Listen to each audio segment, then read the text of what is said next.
March 1999, and we thought this would be a good way to show you kind of some of the stuff that we saw in Japan. We didn't always take the camera, but I'll show you some highlights from our trip.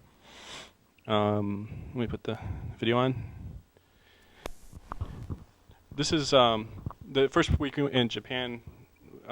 We stayed in Tokyo, and we went back to Yuri's old neighborhood. This is where she lived when she came back from Belgium. And this is the junior high school that she went to for 2 years. Here. It's called Matsuzawa Junior High School in Setagaya in Tokyo. And this is where I spent 2 years, first and second year in junior high school, the residential neighborhood around the school. This is a very typical size apartment, very small in Tokyo.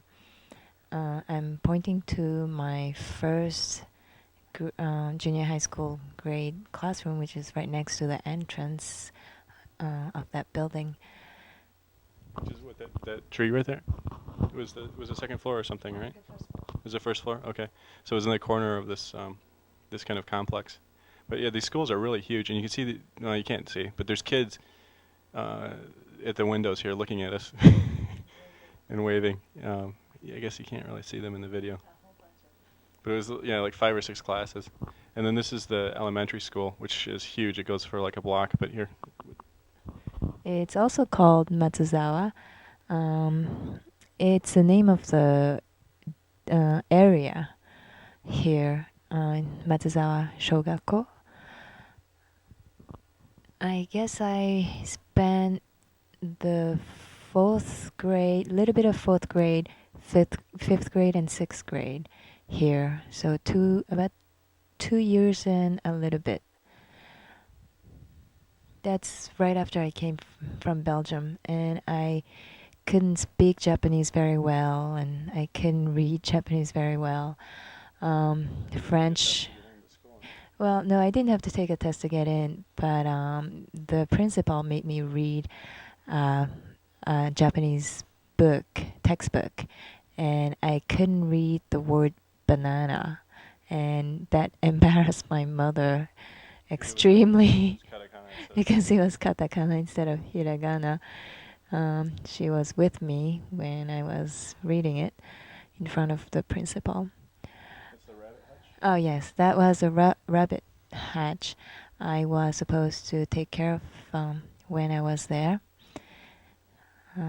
This gate used to be always open when I was there, but it seems like security is tighter these days. I was showing my science classroom where I dissected frog when I was there. I think it was 6th grade, and there is a bird cage in the distance, and some kids who are interested can take care of the birds. And then here we're at the general area where Yuri's house was, where she lived. It's the same neighborhood. We walked there about 10 blocks or something. We couldn't find the exact house because it's been torn down, but it was a small house in this area. It's hard to. Things change so much, and also the street names. They don't have street names. It's street numbers. Yeah, it's area. Okay, so it's hard to. It's like I think it's a little bit easier to remember stuff in, street names and stuff in America. But here we jump.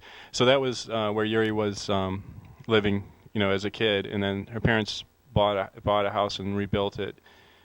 Was it Chofu? Which is farther from the center of Tokyo.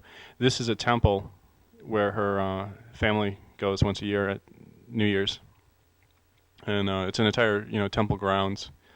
It's really beautiful. They have these old style soba shops and stuff outside, and this is really typical of the Japanese temples. They have the gardens, and then of course the carp are a big symbol they're very important. Yeah, they're huge. These carps are amazing.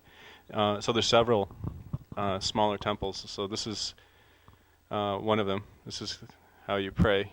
You toss in some coins, and then you clap your hands together, and then make a prayer. This is was this the Shinto, or so this is a Shinto temple, and then there's Buddhist temples.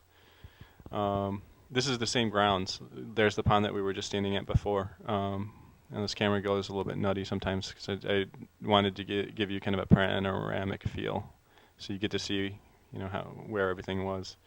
But this is really a complex. Oh, I got the best luck. They have different grades of luck. This one was Yuri's. Oh no! This isn't. I got the best luck in Kamakura.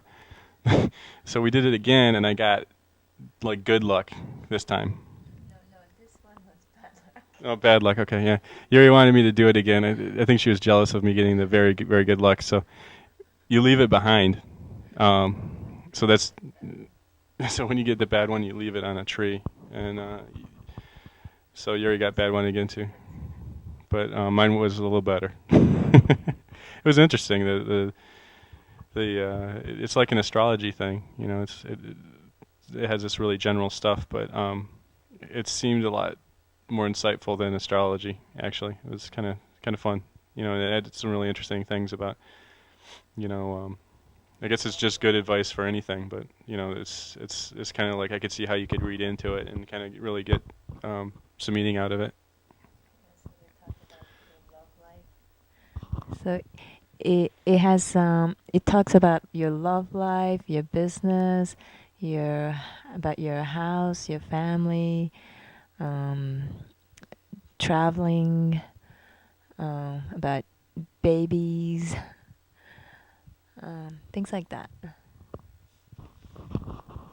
This is just so you can see the woodwork on the temple, but this isn't even unique. It's all everywhere. There's this kind of detailed woodwork. I think this temple was a few hundred years old. It used to be way out in the country, and now the city is just spread, so you really can't tell the difference in the like around Yuri's family. It feels pretty much like a downtown city. Family around her house. This is the entrance to the grounds that we were just at. So if you go through that gate, you'll get to the carp pond, and then if you go to the left, you'll see the place that we were just standing, where we got the luck and tied it onto the tree. So this is one of the main entrances to the temple. You can see there's a place for incense in that little kind of hutch right in front of us. And then to the right, there's some areas for I think weddings and stuff. Is this part Buddhist or is it still Shinto? Okay, I guess this whole thing is Shinto. So Shinto's the kind of the older Japanese religion, and I don't know if it's older, but still it's the kind of native Japanese religion. And this is it's a Shinto ceremony for long life. They do it once a month. We got lucky that we just happened to be walking by when they were doing this, and got to see. You can hear the chanting in the background here.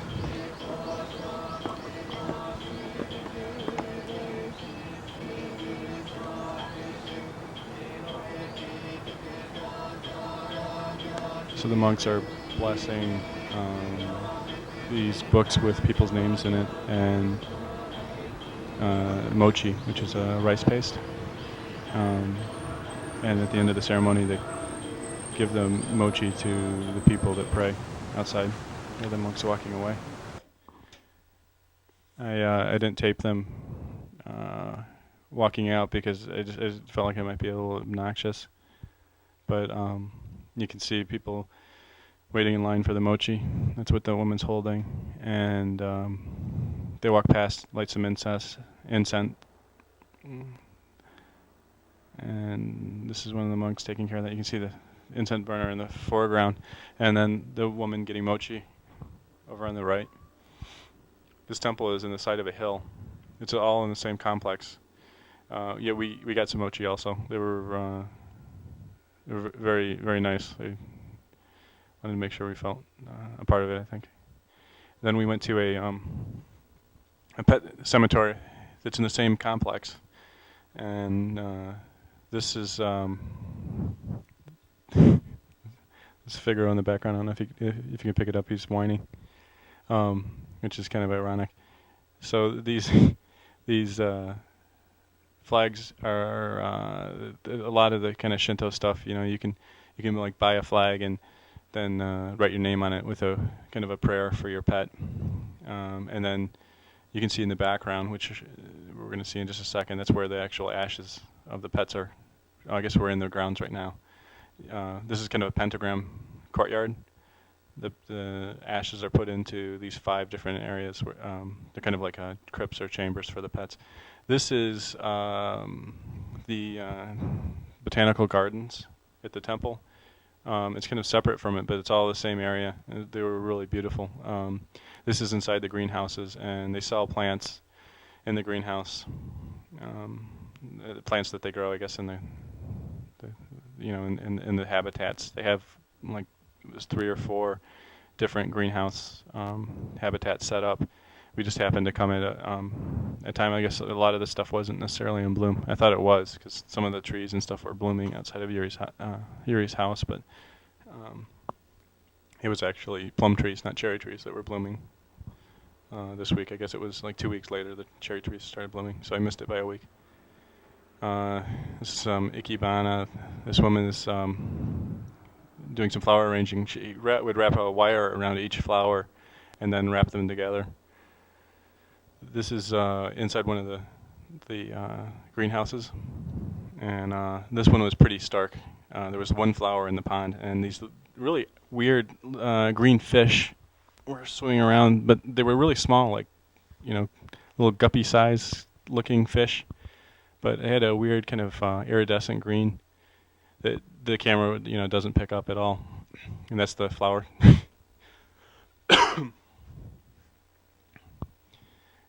This was another section. It seemed like they kind of would even be like color coded, because these colors are not nearly as bright or as vibrant as they are in real life. But this room seemed like it was all yellow and red. And that plant we were just looking at, the purples in those leaves were really bright, really beautiful.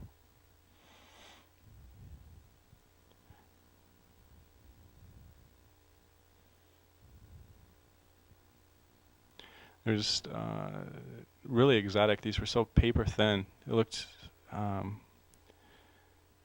like something out of this world. This was I think the last greenhouse. So it's really cold outside right now. It's amazing that they keep the flowers going all the time. This is outside the greenhouse. It's a bell. I mean, it's a clock that chimes at every hour. It's a really interesting sculpture. So these bells were going, and you can see in the background there's a rose garden, and the entrance to this part of the gardens was that kind of Greek temple. And then this is looking back at the greenhouses. And this is where I guess I was sleeping. We took a nap on the grass here.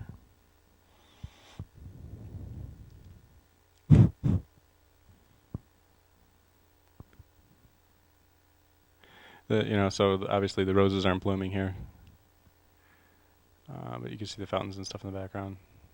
So we walked into the gardens, and there was 3 or 4 kind of general areas for the gardens. Those flowers are really beautiful. Again, you can't see the colors. It doesn't come across on this video.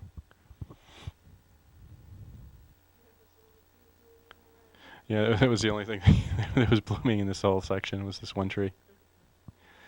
But all these trees that are kind of in hibernation in the background and stuff, I guess, I don't know, are those cherry blossom trees? I think they might be.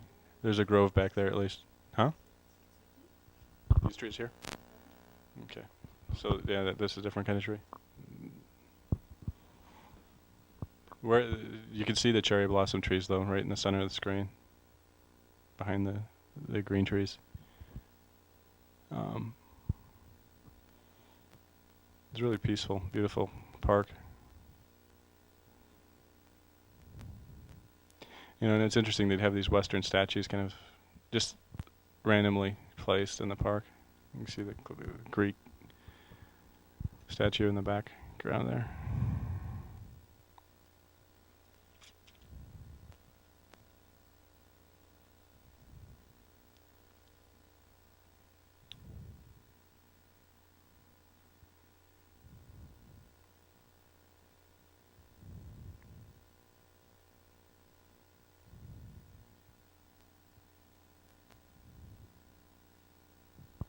But it had been so cold, and that day the afternoon was so nice. The weather it was just a beautiful sunny day.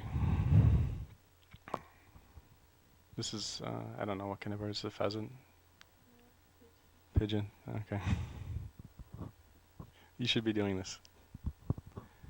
So this is one of the trees that was starting to bloom. This is cherry blossom. Okay, well, so you can see. This is the grove of trees that was behind the that kind of line of green trees that we saw. So we're in the same park. We're kind of looking back over the pond and stuff now.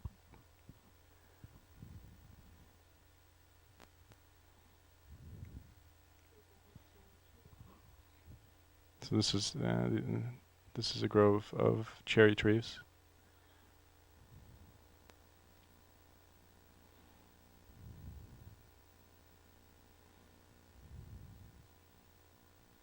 This this is so nice to be able to come sit in a park like this when you're on subways and being so little personal space. It's great that there's some parks like this.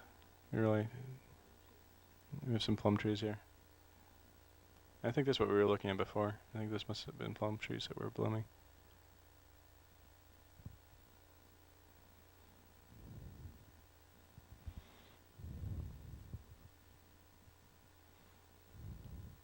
Yeah, everything looked different to me when we were walking around in the park. It just was like, I think the way things are presented have a different take on things.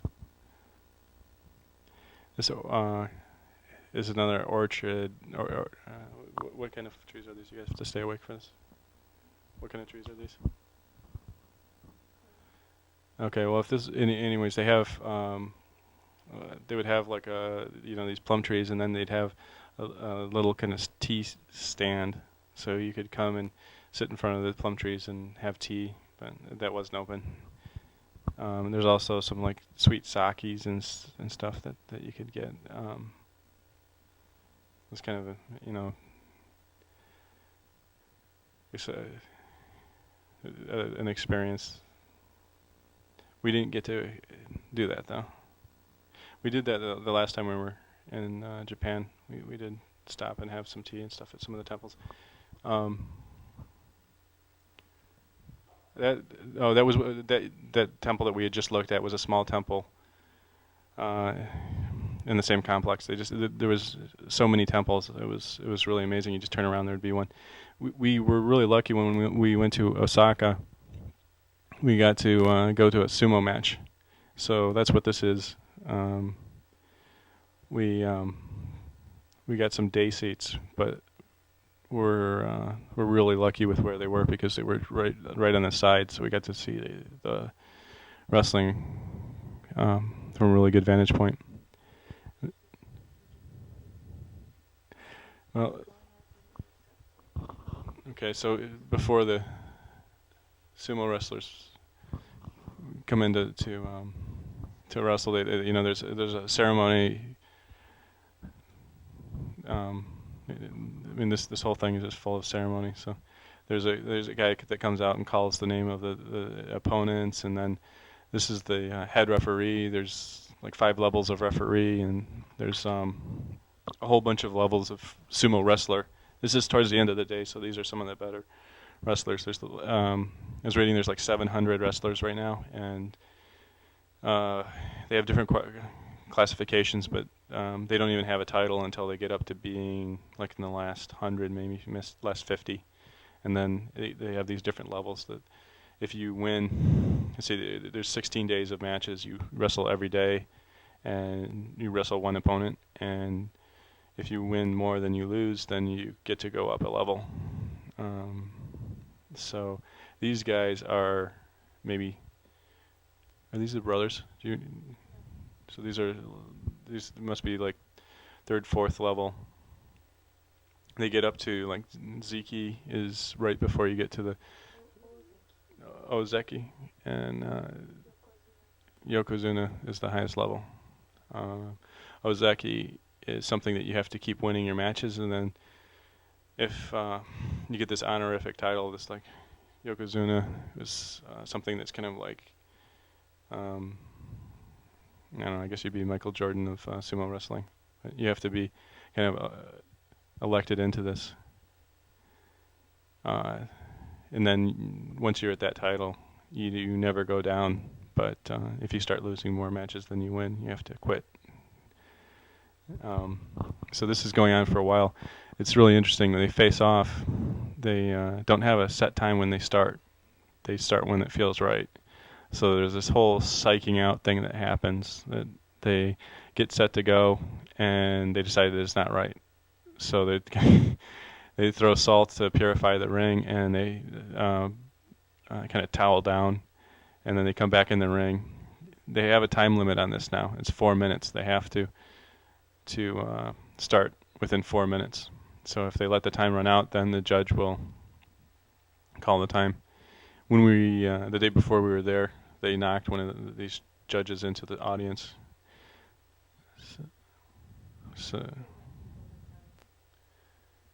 Okay, so he didn't. Yeah, so they just decided that it was time, and they went. And the rules are that if you any part of your body besides your feet touch the ground inside the ring, or you touch any part of your body outside the ring, you'll lose the match. So right here we're looking at this. This is like it's interesting. There's this whole history. The two of the three Ozeki Yokozunas are brothers, and the man you were just looking at was the father of these two brothers.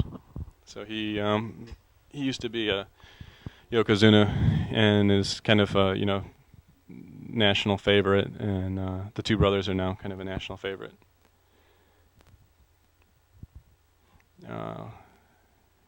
So yeah, it's really interesting, the way they fight, because some of these guys have a lot of skill and talent, but they'll still lose to okay, so this is one of the brothers, and they both won the day that we went. So this is one of the brothers of the guy that you saw across the. Okay, maybe not. So he's the one that won the championship this time. They do this. The guy to the right's the Hawaiian, and it's really unusual that recently they started to have some foreigners becoming sumo wrestlers, and just recently the third Yokozuna is an American from Hawaii. It took a really long time to make him a Yokozuna, even though he was winning, because he was American. So there's a lot of politics and stuff in that, like anything.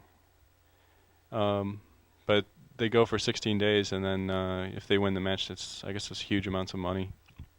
There's also, they do advertising before a match. They'll walk around with these flags from different companies, and the winner of the match, gets money. Like, I don't know how much we're talking about, but I guess it's quite a bit. So it's a big deal.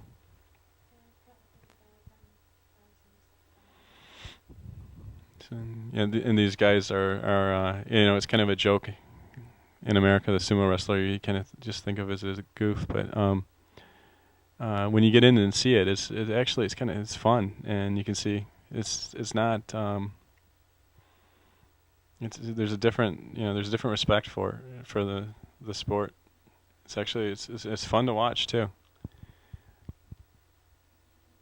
So these guys are doing they're psyching out. They're supposed to try and kind of scare the other guy and do this grimaces and stuff, but it's also that kind of thing where they kind of are playing with the other with their opponent. They fight these guys 16 times. They do 6 matches a year, so they go up against each other quite a bit. So there's a lot of history with the way that they approach each other. This is one of their brothers, right? This guy on the left. It's easier to tell on TV because the camera works a little better. You can get a little bit closer. The strings that they keep kind of brushing to their sides are they dry them with some kind of glue, and they're meant to be torn off, but they're supposed to distract the opponent. But these are the highest level guys. So this guy on the right is like one level below the top level, the Ozeki level. And there is no weight classification. Any person goes against any other person. I think it's not the brothers. It's not. You have a hard time telling. There were some real characters in this. When we walked into the arena, we got to see one of the brothers. They walk in and out of the sumo dojo, like through a crowd. So to get to our seats, we had to wait for him to pass by. So it was fun. But it's really hard to get these tickets. It's like any sports thing. A lot of Japanese people don't go to these things. They just don't even think about going to see sumo wrestlers. There were a lot of foreigners there too, especially on day tickets.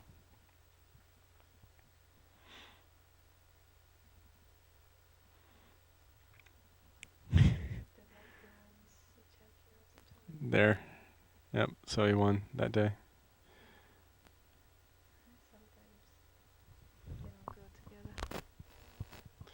That's the weird thing. It's like just they have to the time has to feel right, but it has to feel right for both of them. So they had that missed start. Most of the different kind of poses that they most of the poses that they or holds that they have are based on the belts, like actually grabbing onto the belt. So here's one of the brothers. So the most important guys go. It's all held all day, and the most important guys go at the very end. He's a Yokozuna, so he's in for life until he starts, embarrassing himself. I mean, I guess before that he leaves. But this slapping thing was really interesting. This guy was he didn't win very many of the days, but he had a lot of skill. He was a lot more agile. He didn't have the big weight, but a lot of muscles, a lot of tone, and but he kept losing. It was like a mental thing.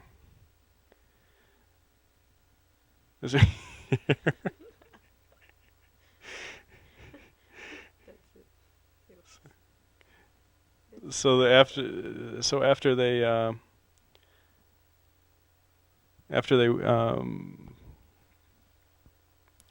win the match, they have the loser nods and kind of accepts the loss, and then the one that wins will accept a piece of paper that says he won. What's this? Left one is the other brother.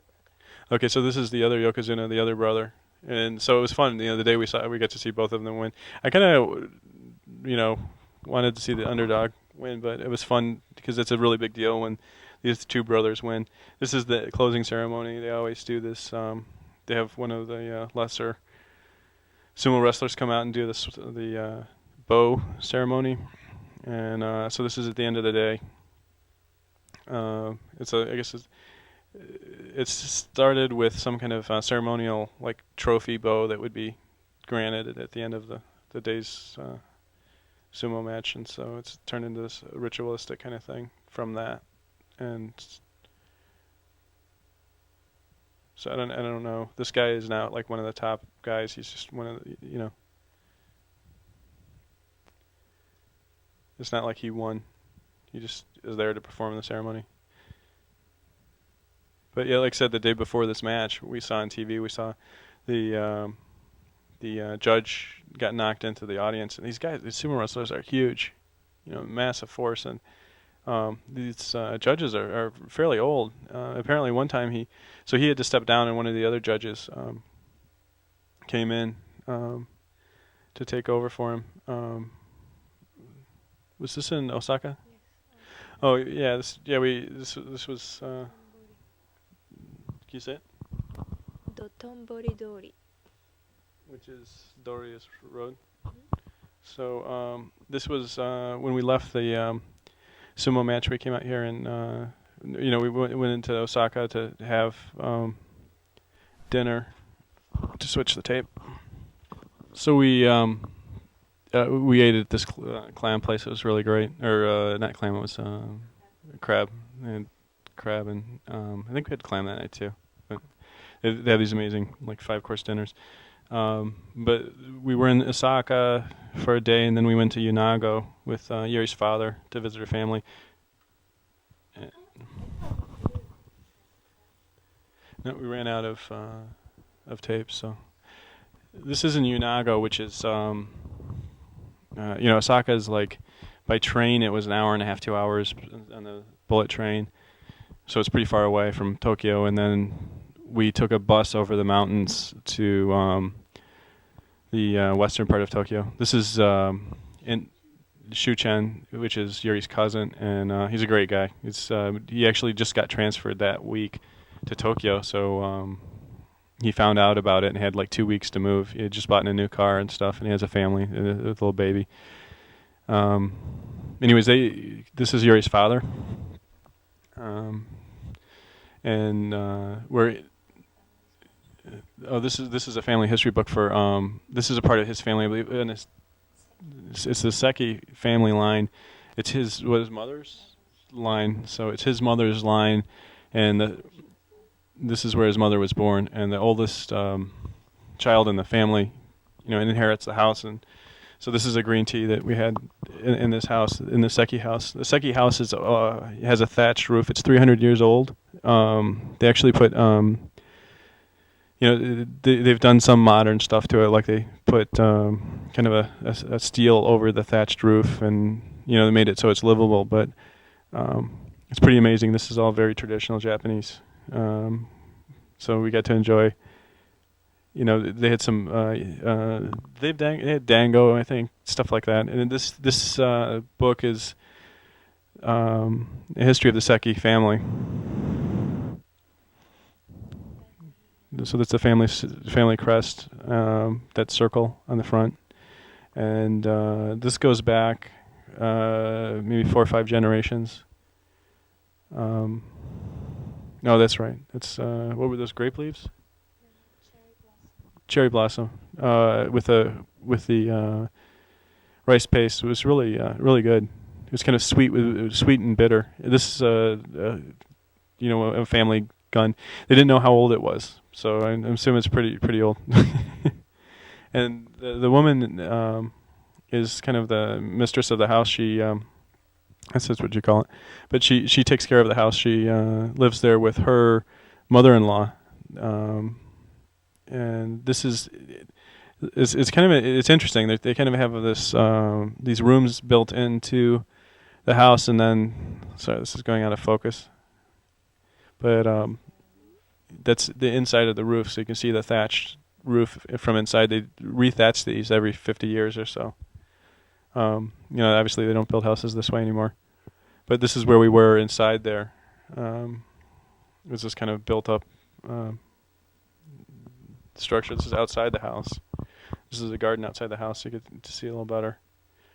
You can see there's glass windows now, or glass doors that are kind of outside, and then inside the paper doors is where we were drinking tea and where they kind of entertain you. And there was also a shrine that Yuri was praying to at the beginning, family shrine.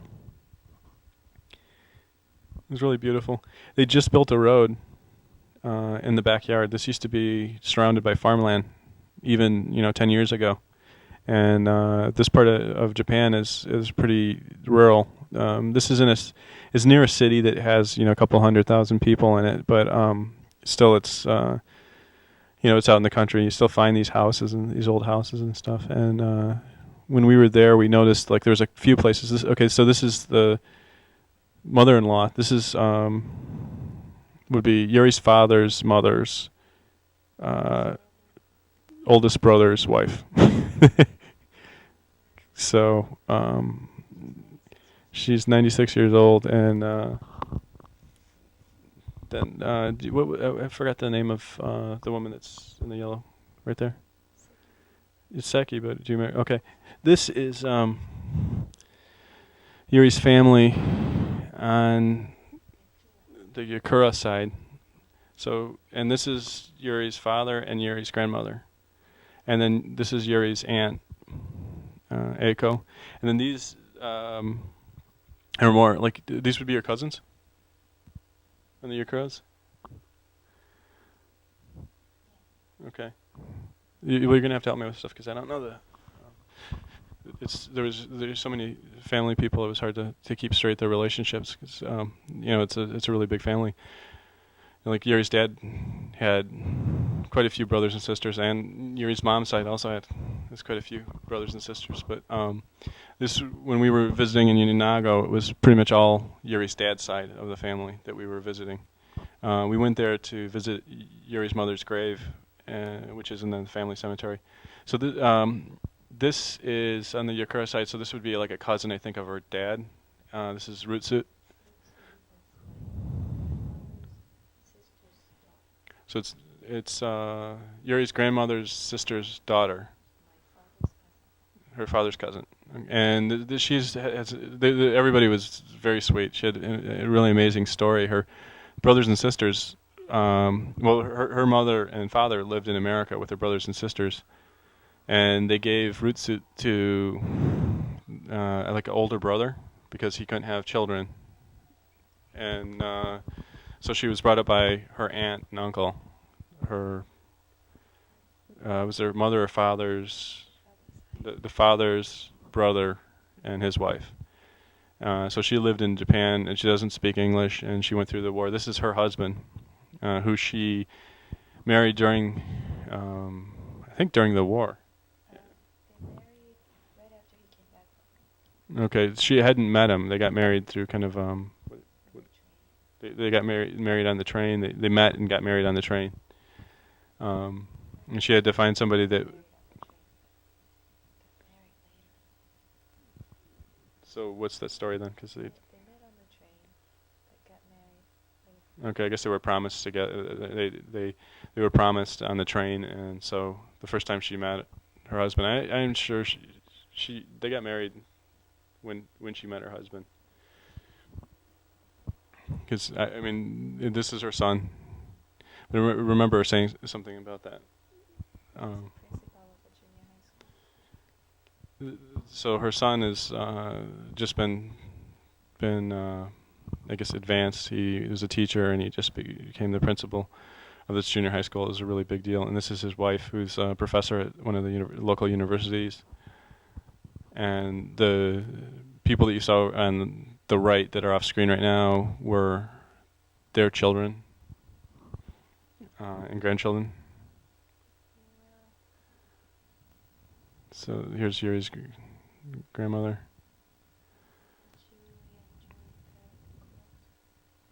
She was really sweet about the quilt. She wanted to know whose grandmother made the quilt.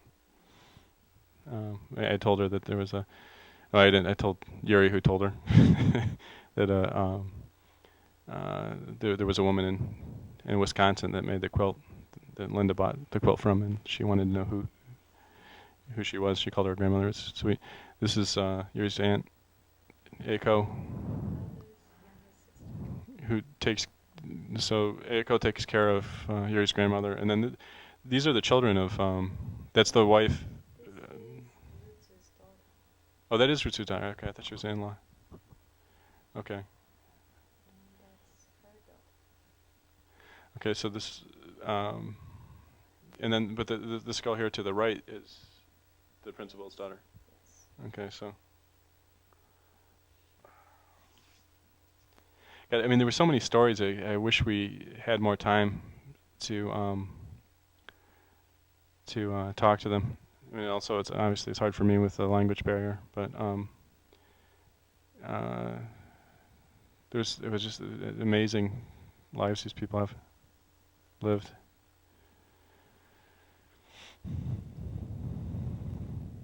So we taped this part of the trip for the Akuras, which are Yuri's kind of extended family that lives in Los Angeles, the brothers and sister of Rutsut. So this part of the tape, they're kind of saying, hello to the Akuras and kind of introducing themselves and saying hello to them. They've only met, I don't know if it's a small number of times. Like the Akuras went to Japan about 15 years ago, and so they don't know this part of the family very well, which is sad. It's brothers and sisters that got separated and then kind of never were able to come back.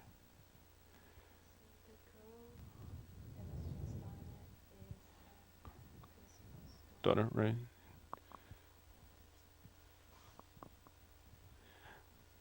So yeah, it was interesting because the night before we had been looking at family photo albums and we got to see the weddings and this very traditional Japanese dress, and so I saw these people when they were very young and they looked similar. Like this Rutsut's husband looks just the same he did when he was like 20, and Rutsut looks very similar too. It didn't change.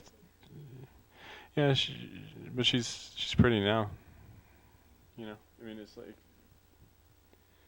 you can see the same. The thing is, her hairstyles are really similar. I guess that's what's funny to me. It's like I knew exactly the people.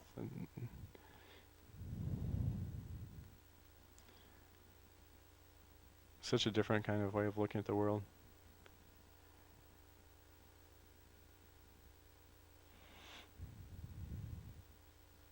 So yeah, we came over just for a couple of hours, and we showed them a videotape that Yuri had made of the Akuras. They speak English. They don't speak Japanese very well at all. They speak a little bit, and so we showed a videotape of the Akuras, and Yuri translated that to Rutsut, and then we took this videotape to take back to Los Angeles to the Akuras here, so that they could, send a greeting to Rutsut. And I know I think they all appreciated it. It's really a big deal for them.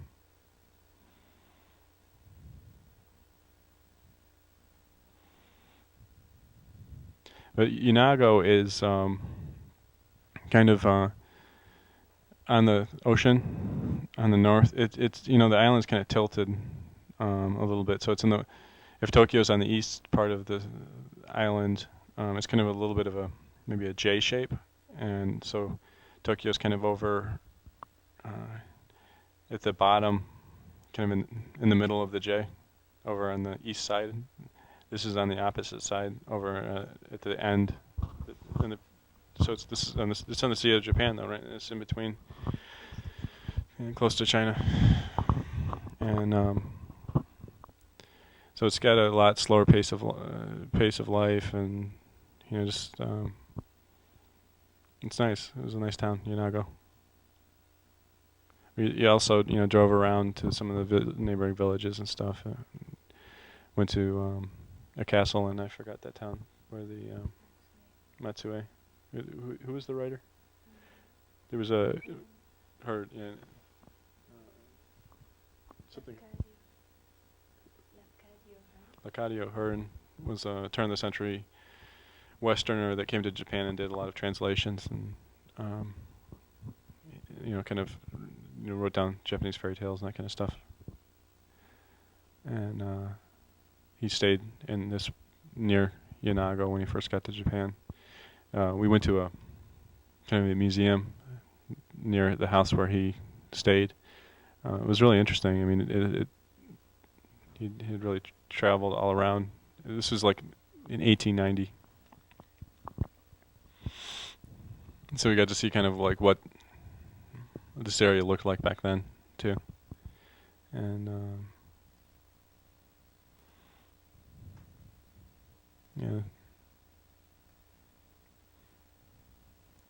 So I think we asked Rutsu a couple of questions about like what it was like, and when we left, she said she wished she had more time to talk about to kind of tell her family what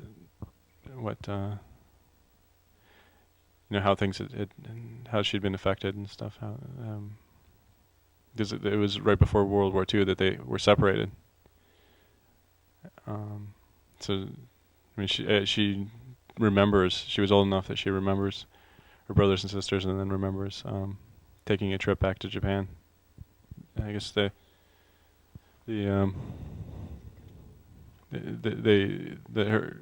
aunt and uncle, took her back. Kind of her understanding was, just to spend some time with them. She didn't realize that she was being adopted by her aunt and uncle, and the aunt, I guess, never told her that, and kept her away from parts of the family, and tried to tell everybody that when they got back to Japan that it was her daughter.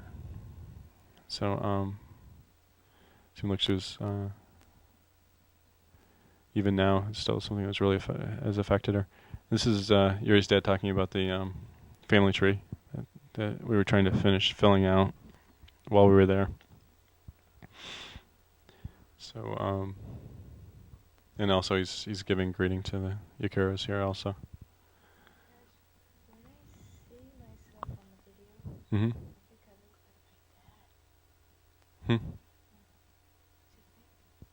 Next to your dad.